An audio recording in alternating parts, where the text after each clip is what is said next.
예, 레오나르도 다 빈치 첫 번째 강연을 들으셨는데, 오늘 강연자 선생님께서도 말씀하셨습니다만, 레오나르도와 이 미켈란젤로의 아주 대표적인 차이점을 간단하게 이렇게 말씀을 하셨습니다만, 무엇보다도 다 빈치에서 우리가 배워야 될 부분 중에 하나가, 이 사람은 어느 사물 하나도 놓치질 않고 끊임없는 호기심을 통해서 관찰했던 사람이고요. 그것을 관찰로 그치는 것이 아니라 실험했고, 그 결과들을 노트에다가 낙서와 글로 남겼습니다. 아까 강의자 선생님께서도 5천여 페이지라고 이렇게 표현을 하셨는데, 작년에 저희 이 나라에 2019년이었죠. 아주 좋은 책이 하나 번역이 됐습니다.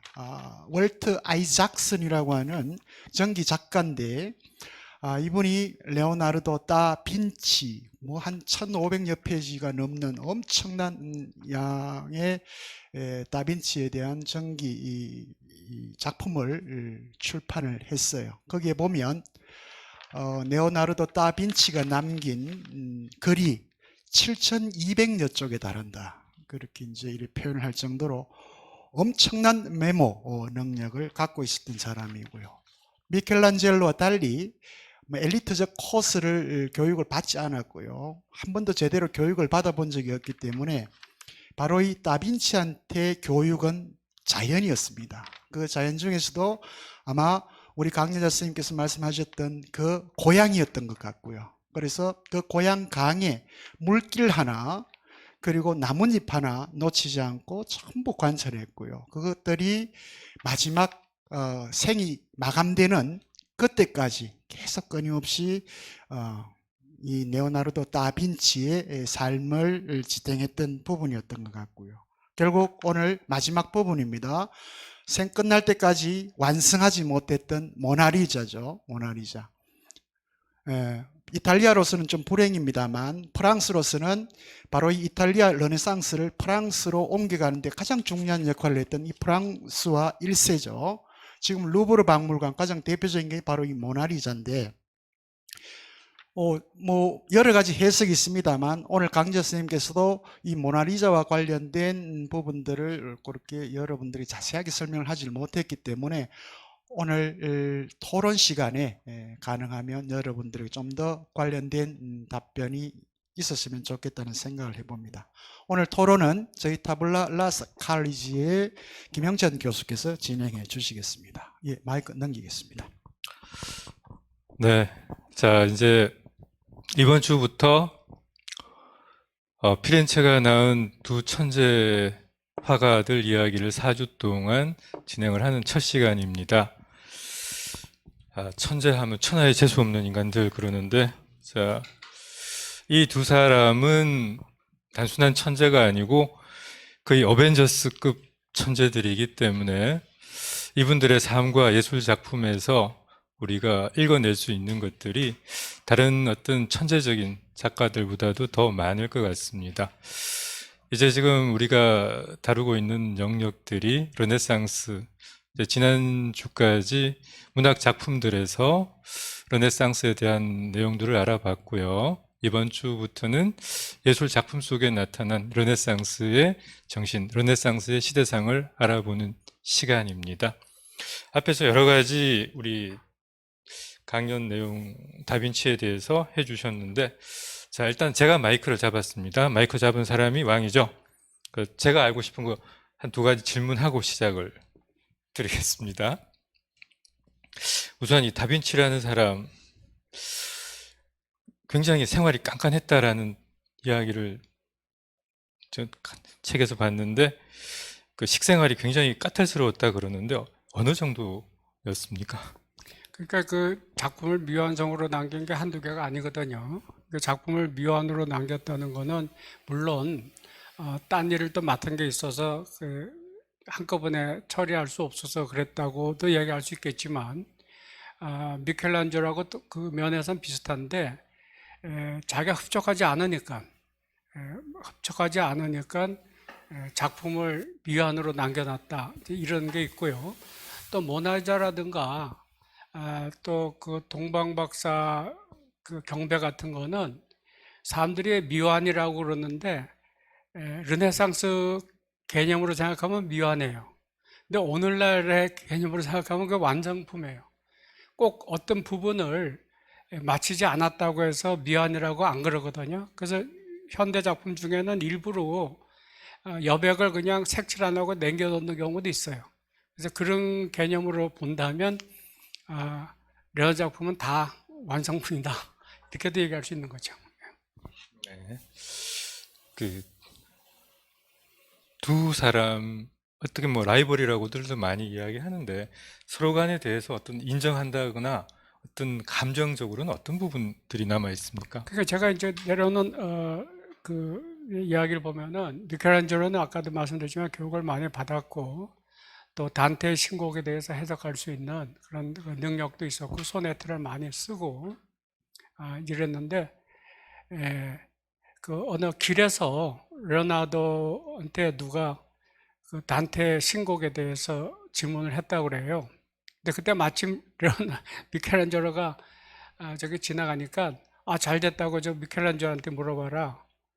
이러면서 이제 그 공을 넘겼는데 그때 미켈란젤로가 아주 불쾌한 말을 레오나르도에게 해요. 그 뭐냐면 너는 밀라노에서 그 말탄 청동으로 뜬 그 동상 그걸 만들지도 못한 걸 굉장히 부끄럽게 생각해라. 밀라노 사람들이 그 실망하지 않았냐 하는 그 자기보다 23살이나 연장자에게 그런 힐책을 한 걸로 봐서 저는 레오나르도는 미켈란젤로 그렇게 안 봤는데 미켈란젤로는 굉장히 적대심을 가지고 있지 않나 그렇게 생각합니다.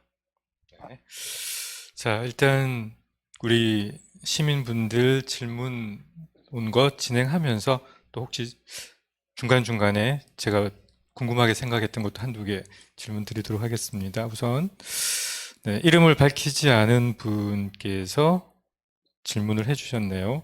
일단 질문지를 그대로 제가 한번 읽어보도록 하겠습니다.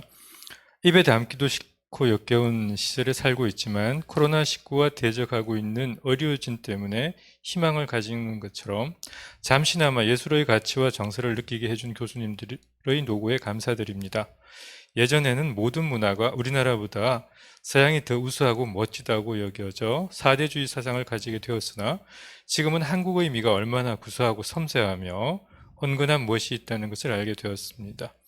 르네상스 시대의 서양 예술가들의 천재성도 인정하지만 그 무렵 서양 예술가의 버금가는 한국의 미술가나 예술가도 있을 거라 여겨집니다. 나의 호기심에 명쾌한 답을 기다립니다. 네, 질문은 굉장히 명쾌합니다. 르네상스 시대 예술가들의 버금가는 동시대 어떤 한국의 예술가들이 누가 있고 또 이들의 작품을 한번 비교해 주십시오 하는데 굉장히 어려운 질문 같습니다.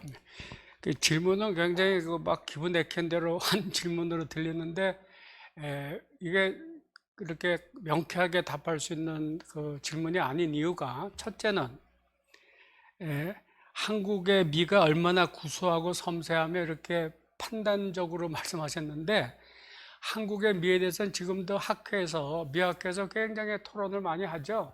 그 야나기가 우리 식민사관에 의해서 비의 미라고 얘기한 거에 반발하는 학자들은 또 다른 한국의 미를, 그러니까 한국의 정체성을 아직 학계에서 이렇게 인정할 만한 것들이 안 나온 상태이기 때문에 한국 미가 얼마나 구수하다 이렇게 하는 거는 좀 막연한 생각이 들고요. 우리가 또 하나는 한국화를 자꾸 얘기하시는데 우리가 이제 중국화라는 말이 있죠. 일본화라는 말이 있고 얼마 전부터 이제 한국화라는 말을 씁니다. 그러면 제가 그 동양 미술과 한국 미술을 전공한 교수님한테 이렇게 물었어요. 그럼 우리나라의 최초의 한국 화가는 누구냐? 답이 없어요. 그러면 어떤 작품을 최초의 한국화라고 말할 수 있느냐? 이게 답이 해결이 안 되면 한국화라는 개념은 막연한 거예요. 단지 중국화와 일본화가 달라서 한국 사람이 그린 그림이다. 이거는 조금 말이 안 되죠. 그러니까는 그 송나라 시대 중국에서 그 문이나 예를 들면 시서화가 들어간 참 서양과 달리 아마추어 그림 아니에요. 선비가 그린 그림. 그것이 나중에 화원에서 프로들이 그린 그림보다 더 격이 있고, 중국화는 이제 일본하고 우리나라에 영향을 줬죠. 일본화만 하더라도 네덜란드로부터 문물을 받아들여서 네덜란드의 그 세밀화라고 있어요. 일상생활을 아주 세밀하게 묘사하는 그 그림이 일본으로 들어가서 그게 우키요에, 그러니까는 그 에도 시대 때 그 대중들의 삶을 표현한 그런 그림이 나왔기 때문에 일본화는 우리가 그 1800년대 중반에 오히려 유로 수출이 됐죠. 서양 사람들한테 어떤 특징으로? 우선 그림을 대각선으로 바라보는 그 시점, 유럽 사람들이 사용하지 않은, 또 배경을 평평하게 칠하는 이런 건 굉장히 그 어필을 했어요. 그래서 일본화는 정체성이 확립이 됐고, 중국화는 이제 그 원래 출발했던 게 때문에 중국화는 당연히 있겠는데, 그럼 우리나라는 그러면 그 정선을 최초의 한국 화가라고 할 거냐? 문제가 있죠. 너무나도 중국 스타일로 그랬고. 그 강세왕은 어떠냐? 약간 표현적인 그림이 있지만 최초의 한국 화가라고 말하기가 좀 어려워요. 그러면 이제 지금 이 시대가 아니고 퍽 뒤로 가서 김홍도를 또 얘기할지 몰라요. 신윤복이나. 그러면 그거는 대중을 상대로 해서 그린 그림이라는 점에서 앞서 일본에서 유키오에와 유사한 면은 있어요. 그러나 이것이 한국화라고 얘기할 수 있느냐? 그 씨름하는 장면이라든가 김홍도죠. 그래서 한국화라는 개념이 조금 더 이렇게 고심해서 학계에서 아마 연구를 해야 될 거예요. 그래서 최초의, 그러니까 우리가 그 서양 사람들은 최초의 모더니스트가 누구냐? 에드와르 마네다. 왜 마네냐? 명령한 해답이 있어요. 근데 우리는 그런 거 없이 한국화라는 이름을 막 쓰고 한국미를 운운하지만 이렇게 보편적으로 공감할 수 있는 개념이 없잖아요. 그래서 저는 이 질문은 제가 답하기에는 좀 부족하다, 이렇게 말씀드리겠습니다. 요거하고 연결해서 그 왜 처음에 선생님께서 띄워놓았던 다빈치 초상화가 그 왜 조선 시대의 초상화 그 몰골급이라고 풍경화. 하나? 예, 초상화. 초상화. 초상화. 예, 그 좀 비슷하다는 느낌을 받았거든요. 그건 뭐 연결시켜 볼 수 있을까요? 안 그러면 화풍에 따라서 뭐. 근데 구도상으로 뭐 이렇게 유사하다든가, 아까 우리가 그 정체성을 얘기할 때는 본질이 비교가 되고 다른 없는 이걸 찾아야 되거든요. 그러니까 형태적인 게 유사한 거는 우연히 그럴 수도 있는 거고, 그러니까는 자의식이 있느냐 없느냐가 중요한 거 아니겠어요? 자의식이 없다면은 거기는 정체성을 우리가 얘기할 수가 뭐 그런 면이 있는 것 같습니다. 자, 다음 두 번째로 신암동에 계시는 강도기 선생님께서 질문을 3개나 해주셨는데 우선 하나씩 나눠서 질문 드리겠습니다. 역시 모나리자 최후의 만찬 다 나오네요. 다빈치의 글장 모나리자는 이탈리아어로 뜻이 무엇이며 누구를 모델로 하여 그린 초상화인가요? 네, 이 그림 질문인데 뭐 모나리자는 눈썹이 있느니 없느니 여러 가지 이야기도 많고 한데, 네, 모나리자에 대해서 한번 전체적으로 설명해 주시면 좋겠습니다. 그러니까 모나리자는 이제 나중에 프랑스로 건너와서 영어 이름으로 이제 됐는데, 그냥 답을 금방 내한다면 미세스 리자죠. 모나는 그 귀부인에 대한 호칭이고, 그러니까 마담 리자 이렇게 하면 되는데, 이 그림을 주문한 사람이 이제 실크 교육으로 부자가 된 프란체스코 델 조콘다라는 사람이에요. 그 사람이 이제 그 과부가 된 그 이름을 정확하게 하면 리자 디 게라르디니를 이제 세 번째 아내로 맞아서 이제 이 여자 이제 그림을 그렸는데, 이 여자는 아이를 한번 유산한 적이 있죠. 그래서 여간해서 얼굴에 이렇게 웃음을 띌 수 없는 이렇게 수십이 많은 사람인데, 그러면 이 장사꾼이 주문한 이 여인의 초상화를 레오나르도가 왜 그렸느냐? 또 이런 질문이 가능해요. 교회에서 주문한 것도 아니고.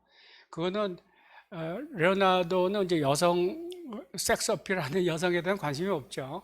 그러나 그 아름다운 여인, 우리가 그 당시 피치노라든가 네오플라토니즘이라든가 어떤 이상적인 미, 이상미에 대한 생각이 있었잖아요.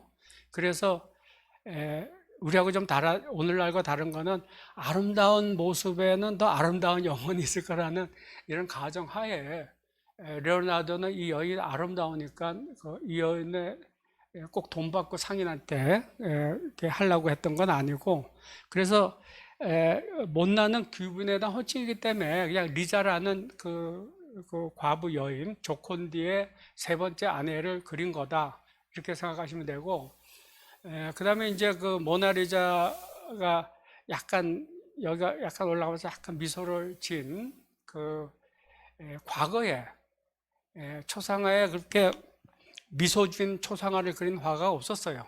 근데 레오나르도가 이제 처음인데, 그러다 보니까 조콘디가 자기 집 거실에다가 자기 부인이 싱긋이 웃는 얼굴을 걸어 놓을 수가 없어. 그래서 구입을 안 했다고 그래요.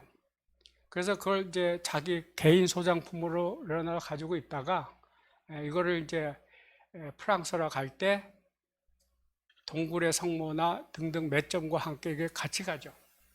같이 갔다가 그것이 이제 자기 재산, 유산을 이렇게 나눠주는 과정에서 이 자기 그 원고, 그 노트북하고 이 작품은 나이 어린 그 멜치라는 그 제자한테 줘요. 그 멜치가 그거를 이제 프랑스한테 팔았기 때문에 이제 루브르에 들어가고, 루브르에 들어간 다음에 이제 모나리자가 됐다. 제목이. 그렇게 이해하시면 돼요. 그러니까 그림 그릴 당시에 그 리자의 나이는 15세. 그렇지만 이제 한 번에 그린 게 아니고, 레오나르도가 51세에서 54세 그 사이에 그렸으니까, 그리는데 한 3년 걸렸으니까, 최종적으로 보이는 그 모습은 한 18세나 19세 여인의 모습이겠죠. 네, 감사합니다. 근데 이 모나리자를 그리고 할 때 다빈치가 아주 세밀하게 가는 붓으로 이렇게 터치를 하고 표현을 했다 그러는데, 그것도 뭐 특별하게 이 사람의 어떤 특징이 있는 겁니까? 그러니까 아까 제가 말씀드린 대로 템페라는 물감을 정교하게 쓸 수가 없어요. 아까 물에 타거나 이제 그 계란 흰자 위에다 이렇게 섞어서 쓰는데, 근데 이제 오일 페인팅을 하면서는 물감을 얇게 겹겹이, 그러니까는 이제 박수근 그림 같은 경우 보면은 막 10번, 렘브란트 같은 경우는 막 10번 덧칠을 하죠. 그러니까 연한 색부터 진한 색으로 이렇게 하는데, 레오나르도가 먼저 이제 그렇게 물감을 투명하게 써서 이렇게 그렸다, 그렇게 얘기할 수가 있는 거죠. 네, 참 두 번째 이제 그 질문이 다빈치의 최후의 만찬의 그림 내용에 대해 설명해 주세요, 이렇게 질문을 하셨는데, 아마 이 최후의 만찬은 우리한테 많이 알려졌고, 최근에 이제 영화 다빈치 코드 때문에 또 특별히 여기에 대해서 관심을 가지는 것 같습니다. 그러니까 뭐 다빈치 이러면은 그림 속에 뭔가 숨어 있을 것 같고, 그거 못 읽어내면 굉장히 내가 무식한 것처럼 느껴지기도 하고, 이런 부분이 있는데, 이런 것 좀 종합적으로 참조하셔서 최후의 만찬 설명 좀 부탁드리겠습니다. 최후의 만찬은 이제 아까 얘기한 수도원, 예배당에 딸린 식당에다가 그렸는데, 첫째는 식당에다가 그 최후의 만찬이라는 주제의 그림을 그리는 것은 그 당시에 흔했어요. 그리고 그 당시 통치자가 루도비코 스포르차라는, 결국은 그 프랑스 침공에 해서 포로가 돼서 잡혀서 최후는 그 감옥에서 최후를 맞이하지만, 스포르차가 자주 가던 예배당이에요.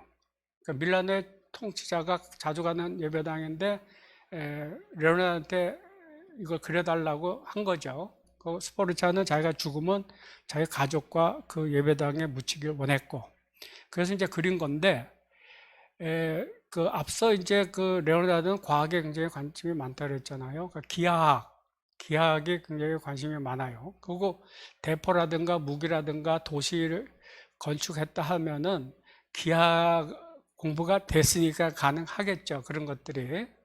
그래서 최만차는 그 예를 들면 그 벽에 약간 아치형의 그 벽에 그리면서 그거를 연장시켜서 그 원을 그렸을 때 그림이 가장 중앙이 될 뿐더러 가운데 예수가 소실점이라고 그러죠. 이 원에서 가장 중앙으로 돼서 그 어떤 기하를 이해하지 못하고 그 작품을 보면은 이제 작품을 놓치는데 매우 기하학적으로 이제 그렸다는 거, 그게 이제 또 중요하고, 그 다음에 이제 거기 그 12제자를 그리면서 뭐 추기경의 비서라든가 이제 밀라노 거리를 다니면서 사람을 하나하나 분석해서 보고, 필립은 이런 사람이어야 되겠다든가 요한은 이런 얼굴이 되겠다가 이제 이렇게 했죠. 그 다음에 이제 마지막으로 못 그린 게 가롯 유다의 그림인데, 그러니까 이제 그 예배당에서 스포르차한테 컴플레인을 했을 거 아니에요. 이 사람 맞히지를 않는다. 미완성으로 자꾸 남겨둔다. 그러니까 이제 레오나르도가 말하기를, 전하, 유다는 아주 악한 중에 악한 놈인데 내가 악인들이 들끓는 동네 가서 계속 지금 관찰하고 있는 중이다. 근데 내가 발견을 아직 못했다. 근데 내가 이걸 미완으로 남겼다고 날 모함한 사람이 있는가 본데 그놈이 악한 일 테니 내가 그럼 그 사람 얼굴을 그려놓으랴. 그러면 금방 해서 끝낼 수 있다. 뭐 이런 에피소드가 전해놓는데 그 정도로 작품 그 캐릭터 하나하나에 굉장히 신경을 쓰고 좀 오래 걸린 2년 조금 더 걸렸나요? 돈은 참 이때는 많이 받았어요. 그 스포르차가 주문한 거기 때문에 2,000두카르트라고 그랬던가 1년에 하여간 돈은 많이 받았어. 이때는 좀 풍족할 때인데 그렇게 그린 겁니다.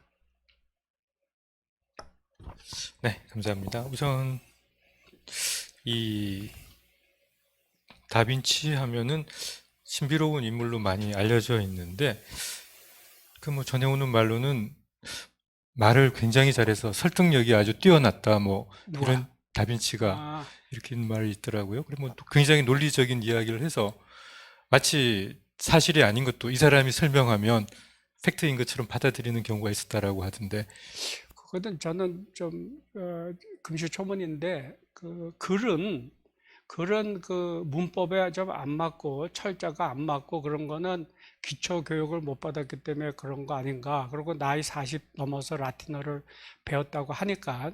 그렇지만 이제 나중에 그 37권의 자기 서재에 있는 책을 보면은 오비디우스의 변신이라는 것도 있었고 제법 그 수준 높은 책들이 있는 거 봐서 후반에 가서 자기가 독학으로 이렇게 공부를 하고 그런 건 있지만 이 사람이 큐아레에서 농담을 잘하고 아까 지금 말씀하신 바 그런 게 아닐까. 위트가 있고 농담을 잘하고 더러 여기 회화론에 관해서 뭐 한다는 지문도 있는데 그 회화에 관한 그 사람의 그 생각 문장은 조금 제가 출판을 하다 보니까 교회를 볼 만한 문장이라 할지라도 그 아이디어는 내용은 몹시 그 본질에 다가간 그런 사고를 했다. 이제 그거는 제가 말씀드릴 수 있는 것 같습니다. 네, 알겠습니다. 자, 마지막 강도기 선생님 질문. 다빈치의 저서 중에서 르네상스 예술 이론의 중요 문헌인 회화론에 수록된 내용에 대해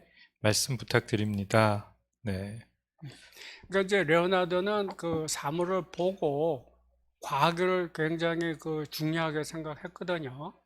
그래서 그 당시 도제라는 건 뭐냐면 스승의 양식을 이제 배우는 거예요.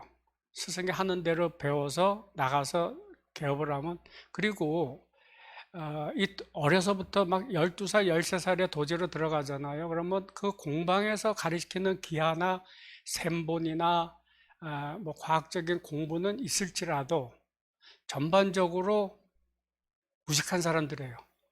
옛날에 그 우리나라도 그림쟁이라고 그랬지만 어떤 그 기술의 고대 기술을 익힌 사람들은 인문학적 교양이 없죠. 그리고 기술만 했기 때문에 어디서 나오냐면은 그림을 그리거나 조형물을 만들면 기술은 뛰어난데 그 아이디어, 그 작품이 가지고 있는 그 아이디어가 좀 고상해야 되잖아요. 순곰이라 그럴까? 이게 우리가 궁극적으로 원하는 게 그런 거 아니겠어요?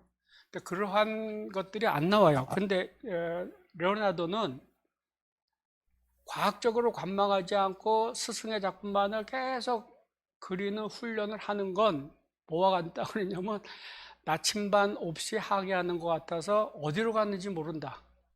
이건 매우 중요한 회화론이에요. 그래서 실제로 그리고 그 우리가 예술은 회화도 그렇고 모든 예술은 궁극적으로 표현해요. 그거보다 더 좋은 물론 예술을 정의할 수는 없어요.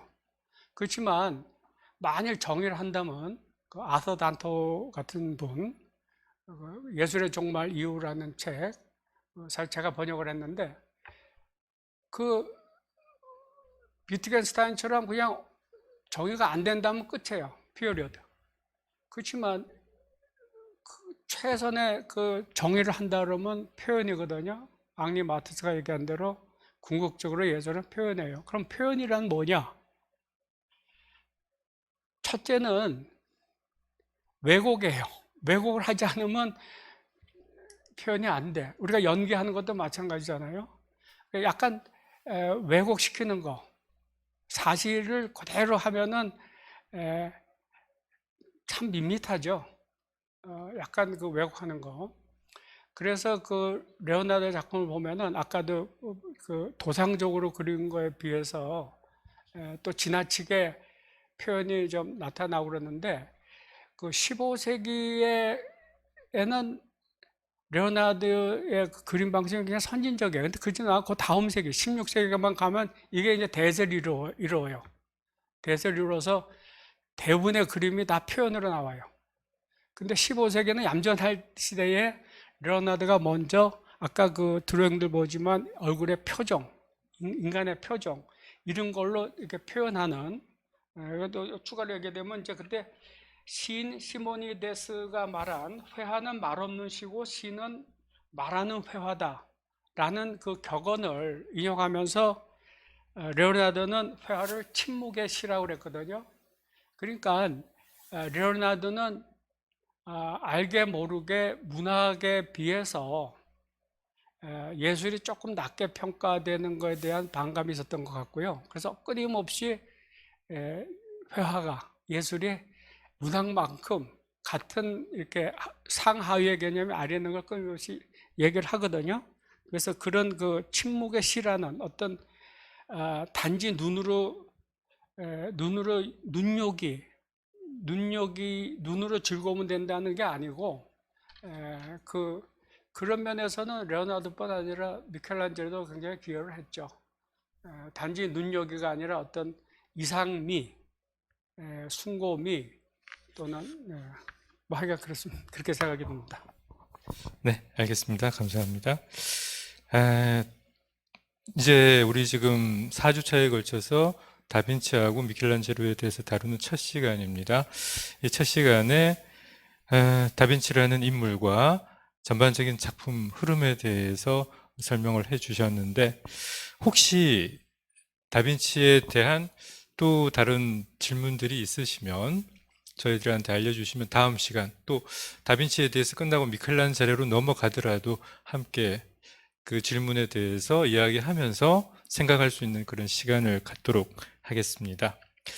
네, 미켈란젤로하고 다빈치에 대해서 저도 몇 가지 과연 이 사람들이 이랬을까 하는 내용들이 있었는데 갑자기 생각은 잘 안 납니다.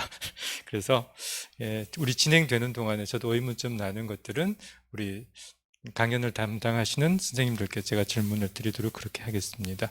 자, 오늘 미켈란젤로 첫 시간 우리 강연을 담당하고 질문에 응답해 주신 선생님께 다시 한번 감사의 박수 부탁드리겠습니다. 수고 많이 하셨습니다. 네, 감사합니다. 네.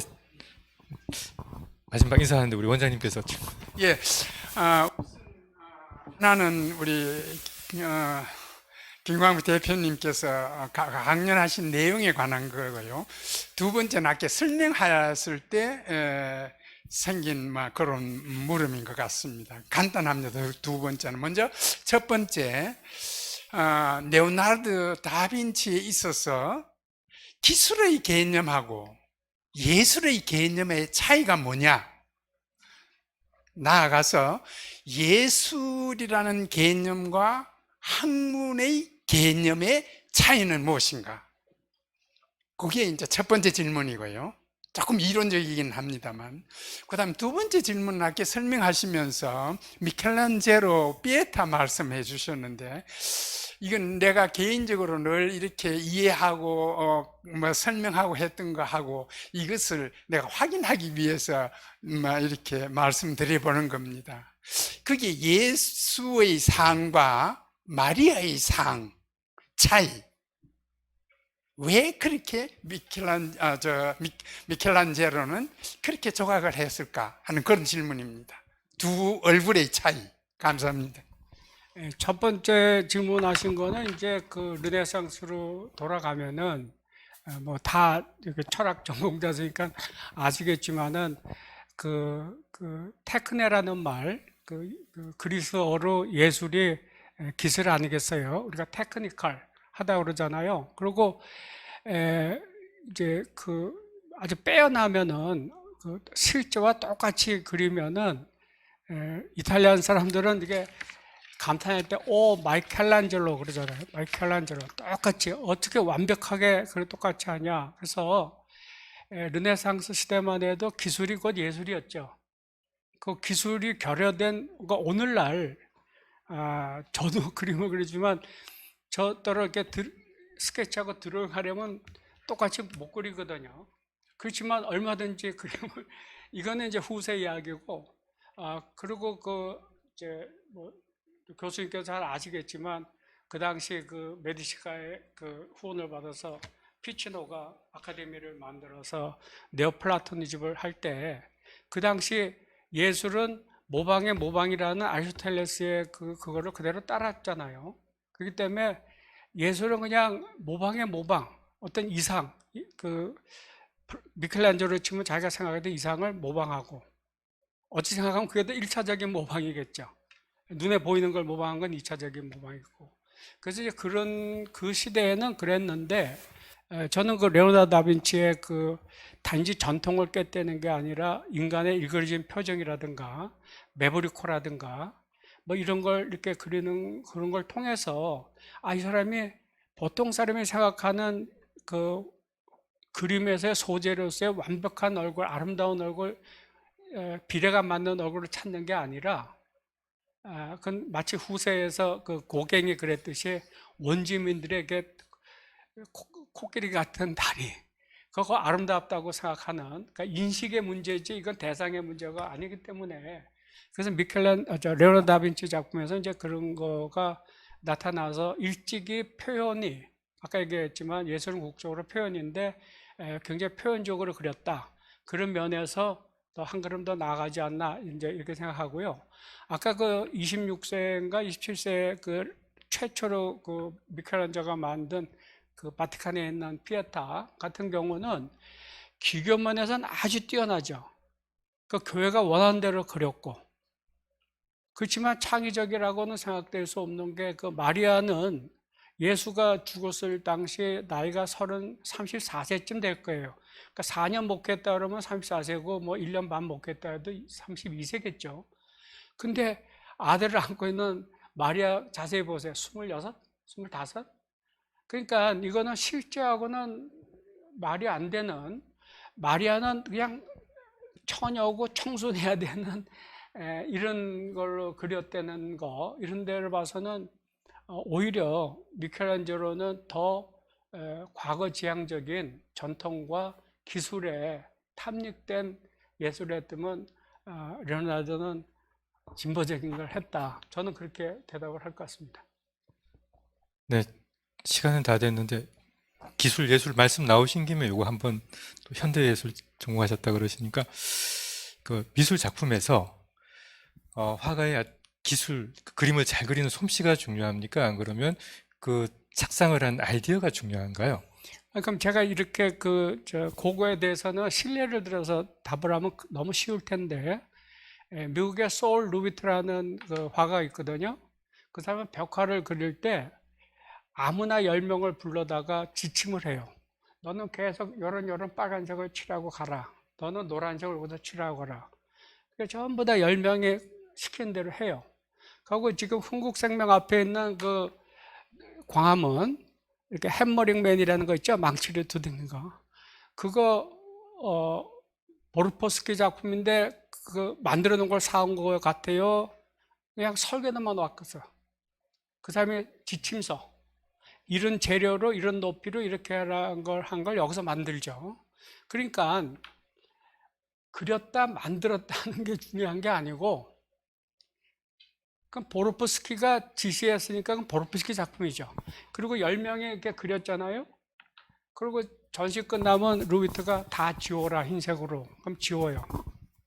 그럼 그 지우기 전이나 후나 그건 루비트 작품이거든요. 그래서 만든다는 개념, 작품을 한다는 개념이 손수, 그러니까 마르세 두샹 같은 경우 잘 아시죠? 레디메이드. 예술가는 만드는 게 아니라 단지 발견하는 거.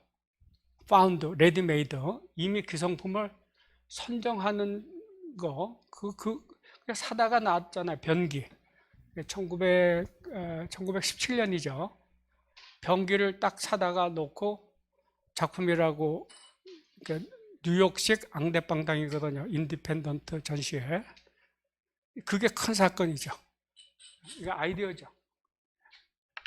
네, 감사합니다. 자, 이제 이번 회 762회 우리 무교철학 인포럼은 여기서 마무리하고 이재승 교수님께 마이크 넘기도록 하겠습니다. 네, 감사합니다. 예. 오늘 강연을 들으면서 저도 많은 생각을 하게 되는데, 물론 다음 주에 다빈치를 마치면서 또 함께 다 종합적으로 얘기를 해볼 부분이 있습니다만, 그럼에도 불구하고 오늘 강좌 선생님께서 꼭 짚어준 핵심 중에 하나가 다빈치가 가지고 있는 위대성은 바로 그 천진난만한 자연에 대한 혹은 세계에 대한 인간에 대한 호기심이 아니었나 이렇게 생각을 해봅니다. 끊임없는 물음을 물었고요. 그 물음은 그냥 기본적인 물음이 아니라 근본적인 물음을 물었던, 그리고 67세 일생 끝마칠 때까지 그 물음에 대해서 자기 답변을 찾으려고 또 노력했던 사람, 그런 의미에서 항상 미래로 열려 있었던, 그래서 21세기는 여전히 다빈치를 우리에게는 가장 창의적인 지성, 혁신가 이런 방식으로 이제 이해를 하게 한다면, 미켈란젤로 같은 경우는 과거에 머물러 있는 여전히 퇴행적 방식, 그리고 전통적인 그리스도교의 도덕률에 머물러 있는 작가, 이렇게 이제 표현되기도 하죠. 그건 뭐 앞으로 한 3개 정도 주제가 이어지면서 함께 저희들이 들여다볼 수 있는 부분인 것 같습니다. 저는 이 다빈치가 물었던 물음 중에 가장 마음에 드는 것 중에 하나가, 하늘은 왜 푸른가? 라고 물었다는 말이 있는데, 물론 바사리를 통해서 우리가 전해집니다만, 우리가 일상적으로 상식적으로 누구도 묻지 않을 물음이죠. 하늘은 왜 푸른지. 그런데 다빈치에게는 그 하늘이 푸른 이유가 너무 궁금한 거예요. 그러니까 그게 결국은 또 자연에 대한 자연과학적 태도를 갖게 되는 거고요.